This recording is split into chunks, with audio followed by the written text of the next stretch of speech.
तो types of companies में हमने सबसे पहला कैटेगराइजेशन किया था on the basis of liability, कि सर इसके मेंबर्स की, कंपनी की नहीं, इसके मेंबर्स की कितनी लाइबिलिटी होती है, सबसे पहले हमने वो किया था। देन सेकंड अपन ने start on the basis of liability में लिमिटेड और अनलिमिटेड कंपनीज, और लिमिटेड कौन सी दो, कंपनी लिमिटेड बाय शेयर्स और कंपनी लिमिटेड बाय गारंटी, ये दो कर लिया था। Then second categorization we have started with on the basis of control. इसमें अपने को ओपीसी अभी करना बाकी है, जो मैं आपको बाद में कराऊंगा, 1% कंपनी। सेकंड हम लोगों ने जो कर लिया वो है प्राइवेट कंपनी और पब्लिक कंपनी, प्राइवेट कंपनी और पब्लिक कंपनी। प्राइवेट कंपनी के ही दो टाइप्स हैं सर, स्मॉल कंपनी और 1% कंपनी, दोनों प्राइवेट कंपनीज ही होती हैं, उसमें से ओपीसी करना बाकी है। स्मॉल कंपनी अपन ने कर लिया था, ठीक है। स्मॉल कंपनी की डेफिनेशन याद रखना, एग्जामिनेशन पॉइंट ऑफ व्यू से इंपॉर्टेंट होने वाली है, स्मॉल कंपनी की डेफिनेशन याद रखना, ठीक है। अब तीसरा कैटेगराइजेशन ऑफ द कंपनीज आज स्टार्ट करते हैं अपन on the basis of control, control के बेसिस पे। सर इसमें अपने को दो चीजें पढ़नी है, एक तो होल्डिंग एंड सब्सिडियरी कंपनी और दूसरा है associate company, holding and subsidiary company और एसोसिएट कंपनी। सर देखो, होल्डिंग और सब्सिडियरी दो रिलेटिव टर्म्स हैं, these are two relative terms जो एक दूसरे से रिलेट करते हैं, ठीक है। अब सर कैसे, कि सर जब एक कंपनी का दूसरी कंपनी के ऊपर कंट्रोल होता है तो हम बोलते हैं जिसका कंट्रोल है दूसरी के ऊपर, जिसका कंट्रोल है वो तो हो गई होल्डिंग कंपनी, और जिस पर कंट्रोल किया गया है that is known as the subsidiary company, जिस पर कंट्रोल किया गया है उसको हम लोग बोलते हैं सब्सिडियरी कंपनी, ठीक है। आइए शुरू करते हैं। सर ये होल्डिंग कंपनी है, इस कंपनी का इस दूसरी कंपनी के ऊपर कंट्रोल है, ठीक है। तो सर ये सब्सिडियरी हो गई और ये होल्डिंग हो गई, ठीक है। अब सर कंट्रोल कैसे कैसे दो तरीके से हो सकता है, ठीक है, जस्ट वॉच। कंट्रोल कैसे कैसे दो तरीके से हो सकता है सर, या तो इस कंपनी का, इस कंपनी के बोर्ड ऑफ डायरेक्टर्स के कंपोजिशन पे कंट्रोल है, बोर्ड ऑफ डायरेक्टर्स के कंपोजिशन पे कंट्रोल है। किसके बोर्ड ऑफ डायरेक्टर्स पे, इस एस कंपनी के बोर्ड ऑफ डायरेक्टर्स के कंपोजिशन पे कंट्रोल है, यानी कि इसमें कौन डायरेक्टर अपॉइंट हो रहा है इस पे कंट्रोल होल्डिंग कंपनी का है। Now mind you, board of directors are considered as the mind of any company, ठीक है। Board of directors is the mind of that company, of that artificial person. यदि मैं तुम्हारे दिमाग पे कंट्रोल कर लूंगा तो तुम्हारी पूरी बॉडी पे मेरा कंट्रोल हो जाएगा। तुम क्या हरकतें कर रहे हो, तुम कैसे नाच रहे हो, गा रहे हो, उठ रहे हो, बैठ रहे हो, खा रहे हो, ये डिसीजन दिमाग ले रहा है, और दिमाग तुम्हारी पूरी बॉडी को कंट्रोल कर रहा है। तो यदि तुम्हारे माइंड पे किसी का कंट्रोल हो जाए, मेरा कंट्रोल हो जाए, यानी तुम्हारे पे पूरा कंट्रोल मेरा हो जाता है। यदि इस कंपनी के बोर्ड ऑफ डायरेक्टर्स कैसे कंपोज होगा, उस कंपोजिशन पे होल्डिंग इस कंपनी का कंट्रोल है, तो फिर बोर्ड ऑफ डायरेक्ट, तो फिर होल्डिंग सब्सिडियरी रिलेशनशिप। इस बोर्ड ऑफ डायरेक्टर्स के कंपोजिशन पे कंट्रोल का क्या मतलब है, अब ये समझो। सर ये है ना, कीवर्ड्स हैं, holding company, subsidiary company, control, control over the composition, control over the composition of the board of directors. ये कीवर्ड है, ये ऐसे ही आना चाहिए एग्जाम में, तब जाके मजा आता है, नंबर छीन लेने अपने को एग्जामिनर से, ठीक है। बोर्ड ऑफ डायरेक्टर्स के कंपोजिशन पे कंट्रोल है, का मतलब ये है कि sir majority of the board of directors का appointment, majority of the board of directors के अपॉइंटमेंट का कंट्रोल इस एच कंपनी के पास में है, इस एस कंपनी के अंदर, इस एच कंपनी के पास में है, इस एस कंपनी के अंदर, ठीक है। बोर्ड ऑफ डायरेक्टर्स पे इस कंपनी के बोर्ड ऑफ डायरेक्टर्स के कंपोजिशन पे कंट्रोल का मतलब है कि मेजॉरिटी 10 है तो 10 में से 6 मेजॉरिटी हो गई, 6 अपॉइंट करने का कंट्रोल इस होल्डिंग कंपनी के पास में, इस सब्सिडियरी कंपनी के अंदर। सर पहला तरीका समझ में आया, बोर्ड ऑफ डायरेक्टर्स के थ्रू कैसे एक कंपनी बोर्ड ऑफ डायरेक्टर्स के कंपोजिशन पे, बोर्ड ऑफ डायरेक्टर्स के कंपोजिशन पे कंट्रोल से कैसे एक कंपनी दूसरे के ऊपर कंट्रोल कर सकती है। और इस कंट्रोल कंपोजिशन पे कंट्रोल का क्या मतलब है, ग्रेटर देन मतलब मेजॉरिटी, वर्ड क्या सही रहेगा, मेजॉरिटी ऑफ डायरेक्टर्स उस बीओडी में अपॉइंट करने का राइट इस एच कंपनी के पास है। सर ये पहला तरीका समझ में आया क्या आपको, बोलिए हाँ या ना, जल्दी बोलो। Yes sir. ठीक है, नेक्स्ट। अच्छा ये है ना, पावर एच को क्यों मिलती है एस के अंडर, एस के अंदर, कि इसके बोर्ड ऑफ डायरेक्टर्स को ये अपॉइंट कर सके। सर हो सकता है इन लोग का कोई जॉइंट अरेंजमेंट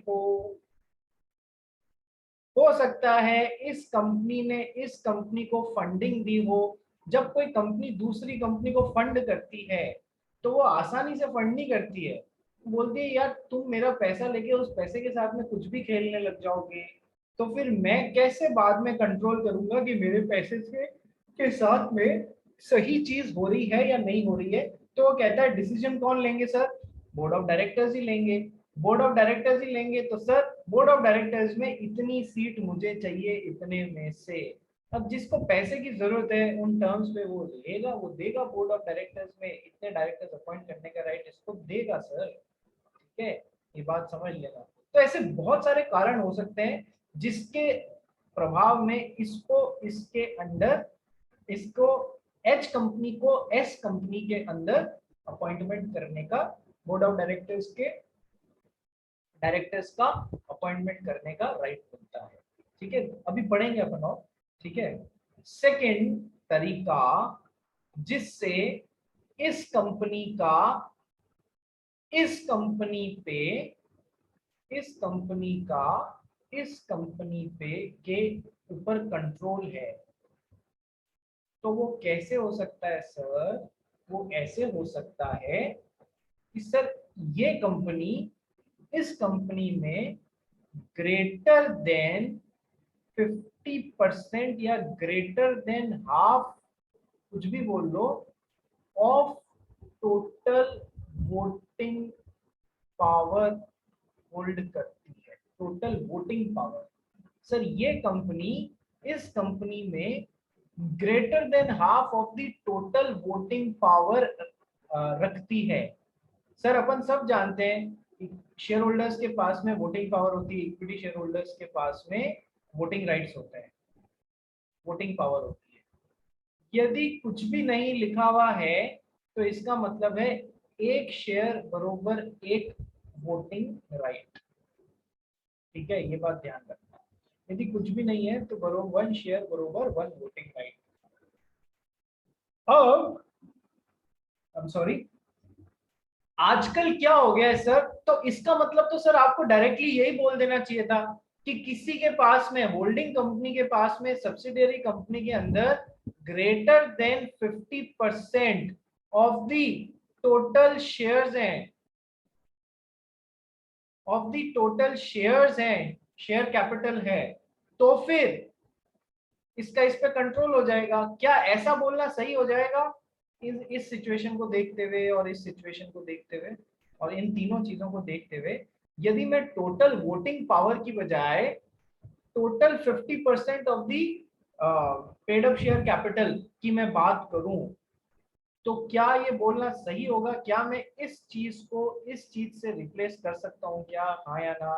तुम लोग का क्या समझना है, मेरा क्वेश्चन समझ में आया आप लोगों को, मेरा क्वेश्चन समझ में आया यस सर। क्या?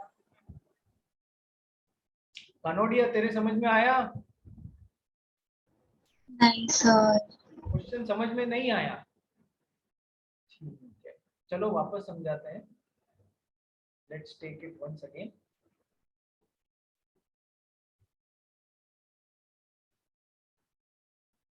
सर देखो,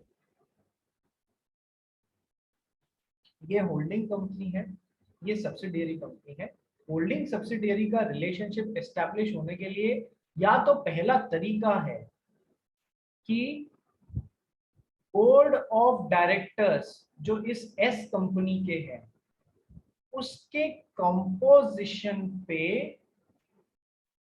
कंट्रोल होना एच कंपनी का है, तो फिर एस कंपनी के बोर्ड ऑफ डायरेक्टर्स के कंपोजिशन पे कंट्रोल एच कंपनी का है, यानी कि मेजॉरिटी ऑफ द डायरेक्टर्स इस बोर्ड में एस कंपनी में एच कंपनी अपॉइंट कर सकती है। तो हम बोलेंगे इसके दिमाग पे बोर्ड ऑफ डायरेक्टर्स यानी दिमाग पे कंट्रोल किसका है, इस कंपनी का है। ठीक है, तो ये हो गई होल्डिंग और सब्सिडियरी। जैसा ये बोलेगी मतलब जैसा ये होल्डिंग कंपनी का इस कंपनी के ऊपर कंट्रोल हो गया, होल्डिंग सब्सिडियरी। चलिए सेकंड तरीका क्या है कि इस कंपनी का इस कंपनी में greater than half of total voting power है। एच की एस में जितनी भी वोटिंग राइट्स थे उसका greater than 50% of the total voting power है, ये एच के पास में है। तो भी हम बोलेंगे कि इनमें ये दूसरा तरीका है होल्डिंग सब्सिडियरी रिलेशनशिप एस्टैब्लिश होने का। ये बात समझ में आई? बोलो ये सुनो। आपने ये टर्म सुने हैं ना पहले, होल्डिंग कंपनी और सब्सिडियरी कंपनी, पहले सुने या नहीं सुने, मुझे ये बताओ। एक एक ब्लीक सा आइडिया है ना, होल्डिंग सब्सिडियरी क्या होता है? भानुमी, आयुषी, जीत, निनाद, पलक, सबको ध्यान है ना? एक मतलब मैं रफ सा ही आइडिया चाह रहा हूँ, क्या होता है एक कंपनी यस सर। तो दूसरी कंपनी को कंट्रोल करती है, तो होल्डिंग सब्सिडियरी रिलेशनशिप यार। ठीक है, बाकी ऑफिशियल लीगल डेफिनेशन अभी अपन पढ़ेंगे, बट एक ब्लीक सी अंडरस्टैंडिंग है। तो सर ये कंट्रोल कैसे हो सकता है? सर दो तरीके से हो सकता है, या तो इस तरीके से या फिर इस तरीके से। ठीक है, अब मान लो इसमें कोई भी डिसीजन हो रहा है, एस कंपनी के अंदर शेयर होल्डर्स की मीटिंग बुलाई गई है, शेयर होल्डर्स की मीटिंग बुलाई गई है, वहां पर डिसीजन हो रहा है, तो कुछ चीजों के लिए ऑर्डिनरी वो लगेगा और रेजोल्यूशन लगेगा, और कुछ के लिए स्पेशल रेजोल्यूशन लगेगा, कुछ के लिए ऑर्डिनरी रेजोल्यूशन लगेगा, कुछ के लिए स्पेशल रेजोल्यूशन लगेगा। जिनके पास में जिन मेंबर्स के पास में वोटिंग पावर है वो अपनी वोटिंग राइट्स एक्सरसाइज करेंगे। जब 50% मान जाते हैं, 50% लोग हाँ भर दें, उसी से काम हो जाता है, तो वो तो हो जाता है ऑर्डिनरी रेजोल्यूशन। और जब 75% या उससे ज्यादा लोगों की स्पेशल इंपॉर्टेंट मैटर्स पे हाँ चाहिए, तो हम बोलते हैं कि सर ये स्पेशल रेजोल्यूशन है, ये कम से कम 75% लोगों के हाँ किए बिना हम कंपनी में चेंज नहीं ला सकते या कंपनी में डिसाइड नहीं कर सकते। ठीक है, तो कुछ मैटर्स ऑर्डिनरी रेजोल्यूशन में पास हो जाते हैं जो कि नॉर्मल से होते हैं, कुछ स्पेशल रेजोल्यूशन से पास होते हैं।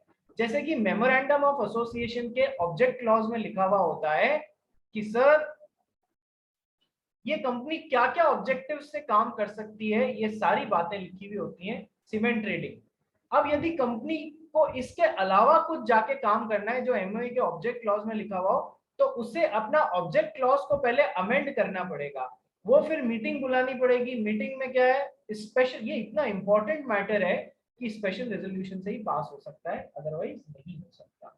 ठीक है सर, समझ में आया? तो सर यहाँ पर आपकी वोटिंग राइट्स और वोटिंग पावर काम आते हैं, बस इतना सा बताने के लिए मैंने इतनी लंबी रामायण कही है। मीटिंग्स वाला चैप्टर आपके सीए फाउंडेशन में नहीं है, सीए इंटर में है, वहां फिगर करना, इससे ज्यादा आप तकलीफ में मत आना। ठीक है, नेक्स्ट। तो सर वोटिंग राइट्स में यदि हाँ भर देंगे लोग तब तो वो पास हो जाएगा, ऑर्डिनरी वाले मैटर्स में 50 और इसमें 75, बस इतना भूल लो, और ज्यादा निटिग्रिटीज में अभी मत जाना। तो सर इस कंपनी में कोई भी मतलब शेयर होल्डर्स या मेंबर्स को डिसीजन लेना हो, तो सर यदि इस कंपनी के पास में वैसा डिसीजन लेने का ग्रेटर देन 50% पावर है, तो हम बोलते हैं कि इस कंपनी का इस कंपनी पे कंट्रोल करने का ये दूसरा तरीका है। दोनों में से एक भी तरीके से कंट्रोल है, यानी कि उनमें होल्डिंग सब्सिडियरी रिलेशनशिप है। सर आयुषी अब समझ में आया? बाकी सभी लोगों को समझ में आया? Yes sir. मेरे को सुनाई नहीं दिया।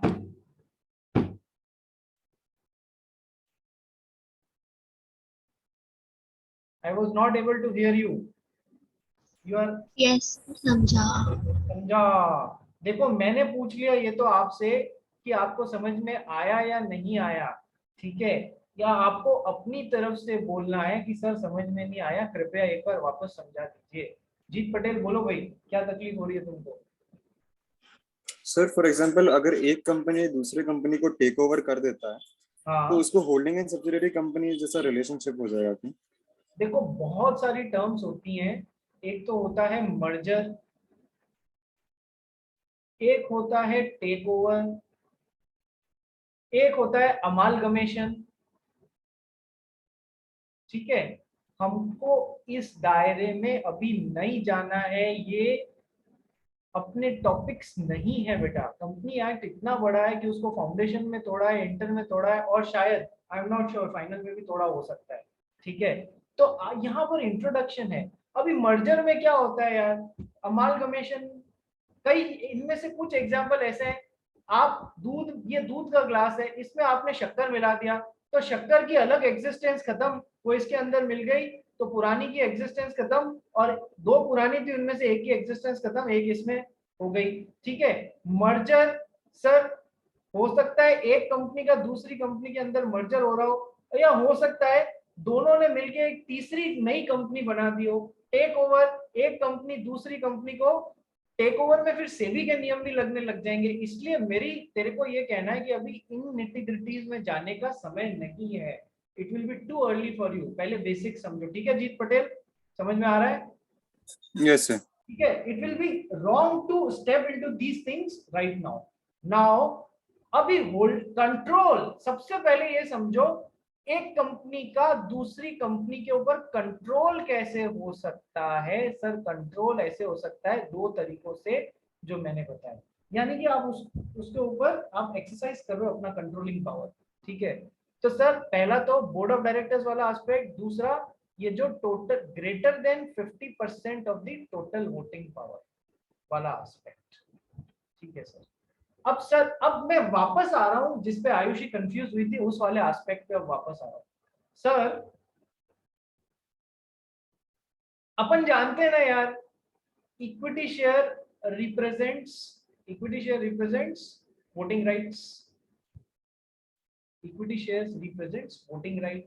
हर इक्विटी शेयर के पीछे एक वोटिंग राइट होता है जनरली, हर हर एक शेयर के पीछे एक वोटिंग राइट। ठीक है, प्रेफरेंस शेयर होल्डर्स वालों के पास में भी नॉर्मली नहीं होते हैं वोटिंग राइट्स। उनके पास में कैसे वोटिंग राइट्स होते हैं, केवल अपने मैटर्स से रिलेटेड वोटिंग राइट्स होते हैं। ठीक है, केवल अपने मैटर्स से रिलेटेड वोटिंग राइट्स होते हैं। हमें अभी इस तरफ भी नहीं जाना और मैं प्रेफरेंस शेयर होल्डर्स की बात भी नहीं कर रहा हूँ, ये बात समझ लेना। ठीक है, तो सर अब इतनी सी बात समझो कि सर क्या होने लग गया आफ्टर द कंपनीज एक्ट। पहले कंपनीज एक्ट 1956 चलता था, अभी 1956 वाला हट गया, रिपील हो गया। लीगल लैंग्वेज में इसको क्या बोलते हैं, रिपील हो गया। यदि हम 96 वाले में ही चेंजेस कर करके चला रहे थे ना, तो क्या बोलते थे उसको लॉ की भाषा में कि सर इसमें अमेंडमेंट हो गया, चल 1956 वाला ही रहा है। लेकिन 2013 में बहुत बड़ा डिसीजन लिया गया, पुराने पूरे एक्ट को रिपील कर दिया गया, हटा दिया गया, और इसकी जगह नया एक्ट आ गया, तो पुराना रिपील नया एनफोर्स हो गया। ठीक है, 2013 के एक्ट में एक नया कंसेप्ट आया, जहां पर एक कंपनी मान लो XYZ लिमिटेड है, वो ऐसे शेयर्स भी इशू कर सकती है जिनमें डिफरेंट वोटिंग राइट्स हो, डिफरेंट वोटिंग राइट्स हो नॉर्मल शेयर्स से। तो हम इनको क्या बोलते हैं sir, shares with DVRs, differential voting rights. Shares with differential voting rights कैसे सर, क्यों करते हैं, फंडा समझने की कोशिश करो। सर पहले क्या होता था, एक शेयर यानी कि एक वोटिंग राइट। ठीक है, बाद में क्या होने लग गया सर, शेयर किसको रिप्रेजेंट करता है, वोटिंग पावर को, वोटिंग राइट को। तो जिसके पास में जितने ज्यादा शेयर, उसके पास में उतने ज्यादा वोटिंग की पावर। यस सर बिल्कुल सही है।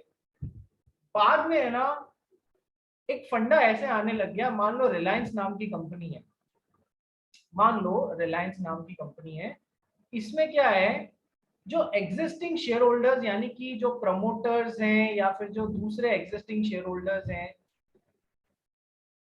उनको इस कंपनी को नई कैपिटल की रिक्वायरमेंट पड़ रही है, नई कैपिटल की रिक्वायरमेंट पड़ रही है, तो ये शेयर्स इशू करना चाह रही है, शेयर्स इशू करना चाह रही है, लोगों से पैसे इकट्ठा करना चाह रही है। लेकिन इसको इसको एक डर लग रहा है क्या डर लग रहा है कि यार मेरा कंट्रोल लूज हो जाएगा, नए लोगों को शेयर्स, अभी मान लो मेरे पास में 50% टोटल वोटिंग पावर है, टोटल शेयर्स हैं तो 50% टोटल वोटिंग राइट्स हैं, लेकिन मान लो मैंने इतने के इतने शेयर जितने पहले थे इतने और कर दिए, तो और मैं उसमें नए वालों में शेयर में सब्सक्राइब नहीं कर रहा हूं, तो मेरा टोटल वोटिंग राइट घट के हो जाएगा 25%। मान लो पहले 100 शेयर थे कंपनी ने इशू किए हुए थे, उसमें से 50 प्रमोटर्स के पास में थे फॉर एग्जाम्पल।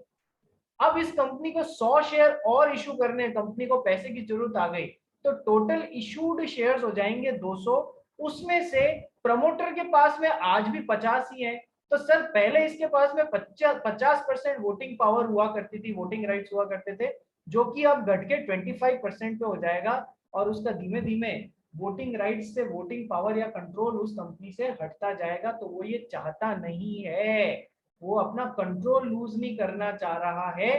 तो कंपनीज एक्ट 2013 में एक नया फंडा आया कि company can issue shares with DVRs, differential voting rights, यानी कि नॉर्मल एक इक्विटी शेयर पे तो एक वोटिंग राइट, लेकिन जो डीवीआरस हैं उस पे कम या ज्यादा कैसा भी हो सकता है, डिफरेंट होना चाहिए। सर अब डीवीआरस इशू किया, बोला 10 शेयर पे एक वोटिंग राइट मिलेगा या 5 शेयर पे एक वोटिंग राइट मिलेगा, जैसा भी कंपनी ने नक्की किया, ठीक है, तो 10 शेयर पे एक वोटिंग राइट। तो अब जीत पटेल जैसा समझदार बंदा आएगा या फिर देवांश जैसा समझदार बंदा आएगा, बोलेगा हम पागल थोड़ी है भैया जो हम ऐसे शेयर को सब्सक्राइब कर लेंगे जिसमें हमको कम वोटिंग राइट मिल जाएगा, ठीक है। वो एक गाना आया था ना रितेश देशमुख का, हम पागल नहीं है भैया हमारा दिमाग खराब है, ये बिल्कुल वैसी वाली बात हो रही है। तो ये बोलेंगे हम पागल नहीं है जो हम ये शेयर इशू, इस शेयर को सब्सक्राइब करेंगे, इसको तो वोटिंग राइट्स ही नहीं है। तो वो बोलता है, कंपनी बोलती है रुको जरा सब्र करो, ठीक है, क्या रुको और क्या सब्र करो, कि सर हम आपको वोटिंग राइट्स कम दे रहे हैं, डिफरेंट वोटिंग राइट्स दे रहे हैं आपके शेयर्स पे, लेकिन जब भी हम डिविडेंड डिक्लेयर करेंगे हम आपको इस पे जो भी डिविडेंड डिक्लेयर कर रहे हैं उससे अधिक 5%, 10% अधिक देंगे, ये हमारा आपसे वादा है, क्योंकि हम आपको वोटिंग राइट्स कम दे रहे हैं। अच्छा आप नॉर्मल से शेयर होल्डर हो, आप आम आदमी हो, आपको कोई वोटिंग करने में इंटरेस्ट भी नहीं है, आप तो बस देखते हो हाँ हमारी ईजीएम में एजीएम में ये एनुअल जनरल मीटिंग में ये डिसाइड हुआ, और आप खुश हो जाते हो, आप वोट डालने में आपको इंटरेस्ट भी नहीं है और आपके वोट से इतना ज्यादा फर्क भी नहीं पड़ता है, तो आप कभी इंटरेस्टेड ही नहीं हो। तो अब ये प्रपोजिशन आपके लिए बड़ी खूबसूरत हो गई, मेरे को वोटिंग पावर से वैसे भी कुछ नहीं करना है नंबर 1, लेकिन जब कंपनी डिविडेंड डिक्लेयर करेगी तो मुझे 5% या 10% एक्स्ट्रा मिलेगा। Now this has become a blooming situation for you, this has become a luring situation for you, ये आपको बड़ा अच्छा लग रहा है, मगर ठीक है मैं इन कंपनी के डीवीआरस को सब्सक्राइब करता हूँ shares with differential voting rights का। तो अब इससे क्या होने लग गया, दो तरीके के इक्विटी शेयर्स कंपनी में ने इशू कर दिए, एक तो equity shares, normal equity shares with normal voting rights जो कि पहले से थे एक पे, एक दूसरी इक्विटी शेयर्स की प्रजाति इन्होंने इशू कर दी shares with DVRs, that is the differential voting rights. Sir अभी तक क्लियर हुआ, बोलो यस और no. Yes yes sir. Ninad, yes sir. बान्यमी,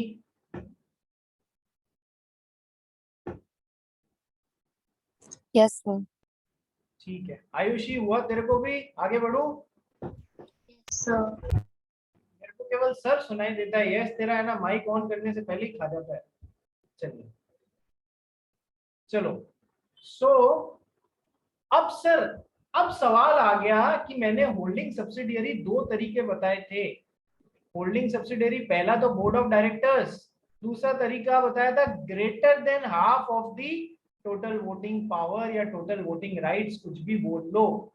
अब समझ में आया वो कैसे फर्क डाल देगा, अब समझ में आया कि वो कैसे फर्क डाल देगा।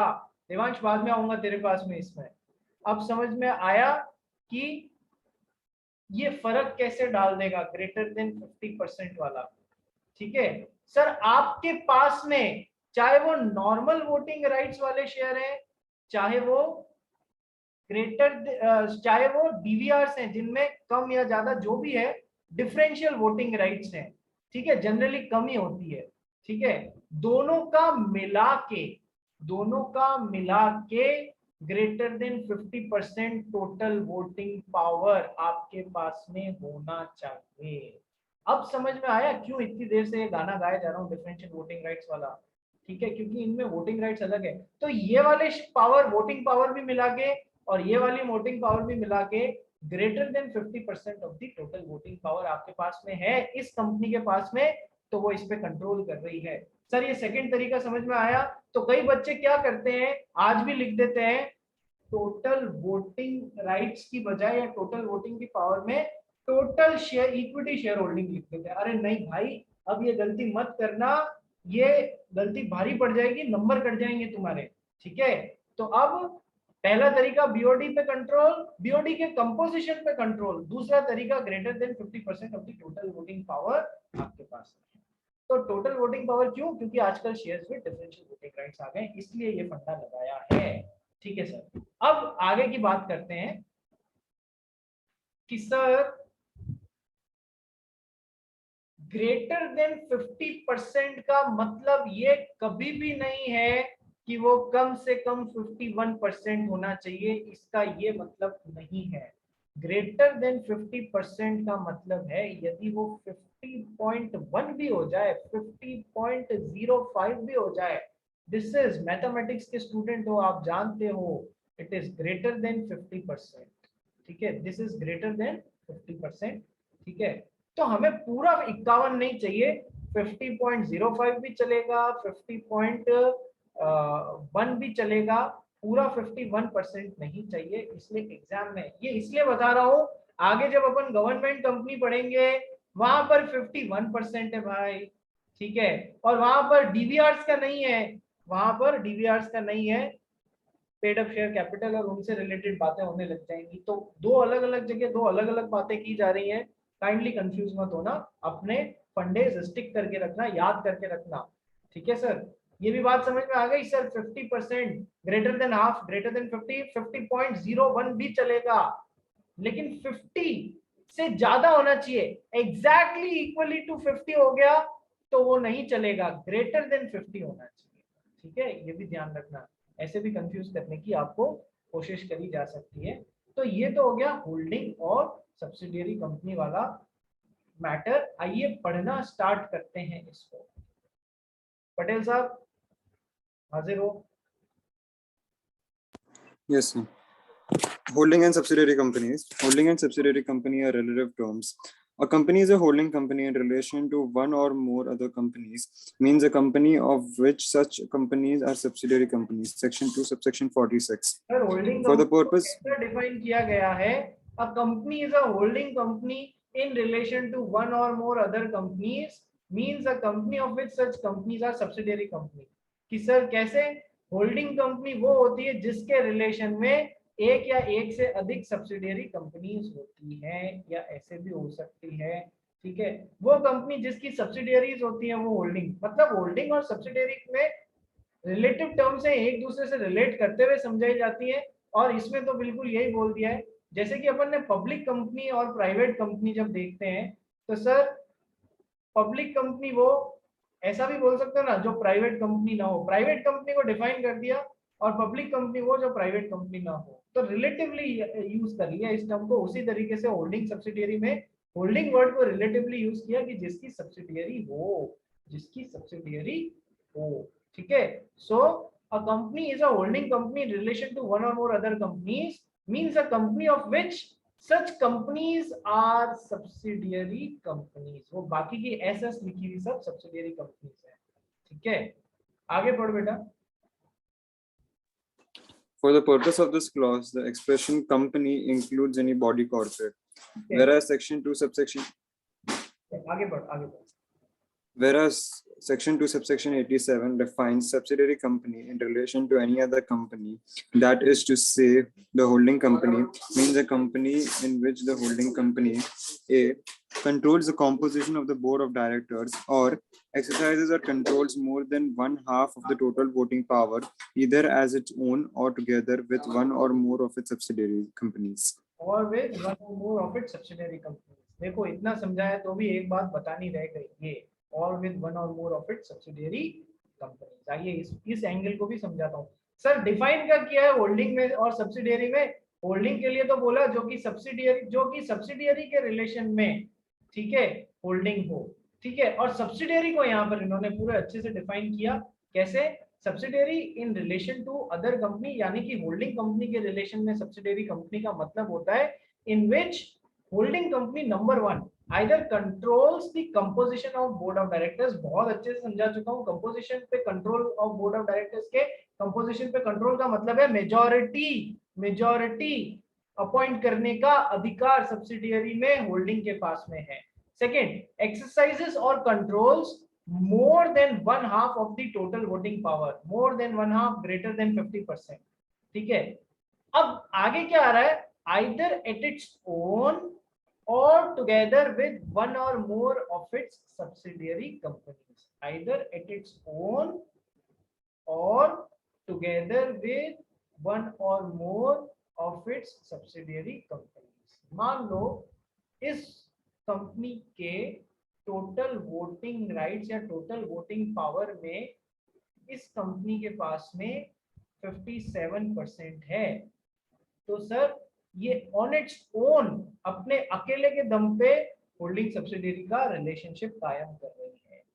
लेकिन अब ऐसी सिचुएशन आ गई कि ये होल्डिंग है, ये एक कंपनी है जिसका नाम एच है, इसके पास में S2 कंपनी के S2 नाम की एक कंपनी है, उसकी 25% वोटिंग पावर है, ठीक है। S2 कंपनी में 25% वोटिंग पावर एच कंपनी के पास में। अब इस होल्डिंग की एक सब्सिडियरी है S1। इस S1 मतलब इनमें होल्डिंग सब्सिडियरी रिलेशनशिप है कैसे भी, either by board of directors और आइदर बाय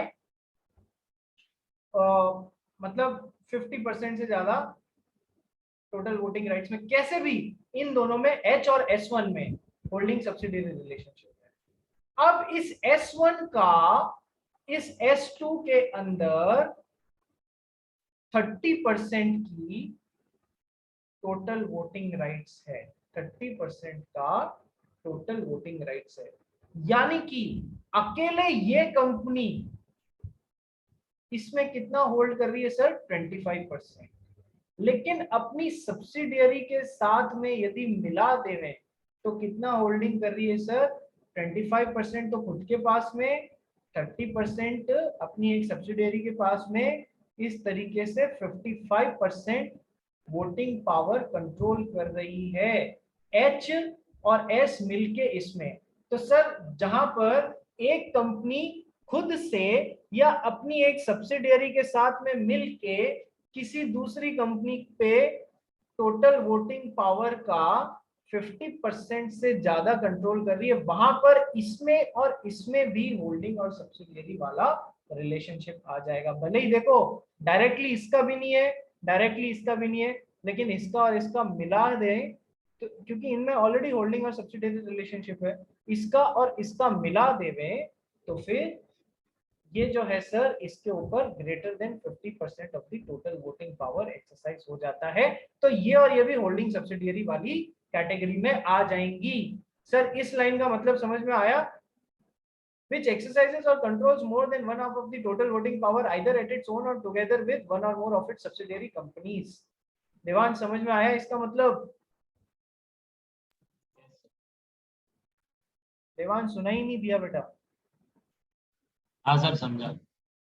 अच्छा कहीं गलती तो नहीं है इसमें? क्या लगता है?